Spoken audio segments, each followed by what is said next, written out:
नमस्ते दोस्तों, मैं हूँ पूर्णिमा और मेरे चैनल में आपका बहुत बहुत स्वागत है। मैं पीर बाबा का पार्ट 2 स्टोरी का लेकर आपके सामने प्रस्तुत हूँ। जी हाँ, पीर बाबा की स्टोरी जो मैंने आपको पार्ट 1 में बताई थी उसको कंटिन्यू करूँगी। तो जब मेरे मम्मी और डैडी ऊपर गए और उन्होंने मेरी मम्मी ने मेरे डैडी से ये बात शेयर की कि नीचे एक बुढ़िया मिली थी, तो बोले यहाँ से गई थी वो। तो डैडी ने कहा कि मैं तो अभी ही पहुँचा हूँ, मुझे भी रास्ते में कोई नहीं मिला सीढ़ी पर, फिर आपको कैसे मिला?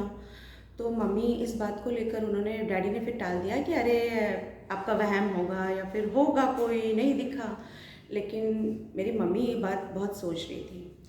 अब मेरी मम्मी इस बात को सोचते सोचते फिर सब मेरे भाई को तोलने वगैरह में लग गए, शक्कर में। फिर वहीं पर खाना बना, लड्डू, मतलब वो जितना शक्कर थी उससे ही फिर कुछ मीठा बनाया, लड्डू बने, फिर सबको बांटा और सभी लोग फिर निकल गए। शाम हो गई थी, मम्मी को लौटना था और मम्मी डैडी और उनके फ्रेंड ये लोग ट्रेन से गए थे। जी हाँ, तो ट्रेन से आने के लिए मम्मी स्टेशन पहुंची और वहाँ से समझ लीजिए उन लोग बैठकर घर पर आए।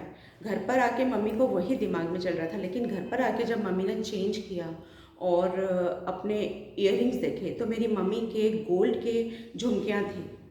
उसके नीचे की जो कटोरी, मतलब ऊपर की कटोरी रह गई थी और नीचे की जो झुमकी थी वो गिर गई थी गोल्ड की। जी हाँ, एक ईयरिंग की। और मेरी मम्मी ने जो कमर का गुच्छा होता है करधोना, वो लगाया हुआ था। तो उसमें से भी वो जो नीचे का उनका एक घर बना हुआ था, चांदी का था, और ऊपर से वो इतना था और नीचे से भी इतना था। तो जो नीचे का पूरा जो एक घर बना हुआ था उस बहुत खूबसूरत डिज़ाइन था, तो वो गिर गया था।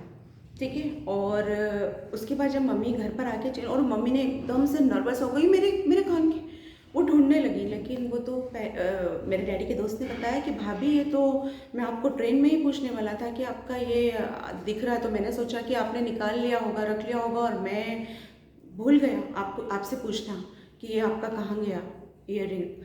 तो मेरी मम्मी बहुत रोई घर पर। फिर सबने चुप कराया, कहा कि जाने दो, जो हो गया सो हो गया।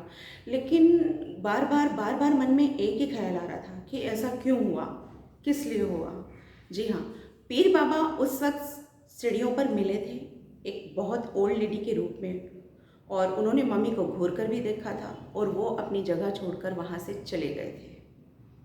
क्योंकि पीर बाबा के बारे में यदि आप सब जानते भी हो तो वो बहुत पाक साफ होते हैं और वो पाक साफ व्यक्ति को ही वहाँ पर प्रवेश करते हैं। जी हाँ, वो बहुत सच्चे हैं सनावत के बाबा। तो उन्होंने क्या करा कि मतलब वो उस वक्त निकल गए। अब उससे तो ना मेरे डैडी समझे, मेरी मामा थोड़ा सा समझ रही थी, दिमाग में रख रही थी कि वो कौन थी, लेकिन वो फिर भी ये नहीं समझती कि वो पीर बाबा के रूप में थी। तो पीर बाबा ने पनिशमेंट देने के लिए ये किया कि मेरी मम्मी का ईयरिंग खो गया, मेरी मम्मी का गुच्छा खो गया। वो बहुत रोईं और फिर रियलाइज़ किया, आसपास में हमारे बहुत सारे मोमेडियन लोग रहते थे। मम्मी ने उनके साथ ये बात शेयर की तो उन्होंने कहा कि हो सकता है कि ये कारण रहा हो, क्योंकि एक बार अगर मौत मट्टी हो जाती है और उसके बाद भी आप चले जाते हैं नहा धोकर वहाँ, तो कोई दिक्कत नहीं है। लेकिन यदि कहीं बच्चा जन्म लेता है, वो घर 1.25 महीने तक अशुद्ध होता है, शुद्ध नहीं होता। इस वजह से आपने वहीं पर बाबा की चादर रखी लाकर और वहीं से आप चले गए। आपको 1.25 महीने बाद करना था और ये सब चीज़ें नहीं सोची थी, इस वजह से ये दंड मिला। यकीन मानिए दोस्तों, और अभी मेरे भाई के यहाँ भी बच्चा नहीं हो रहा था। जी, शादी को 4-5 साल हो गए।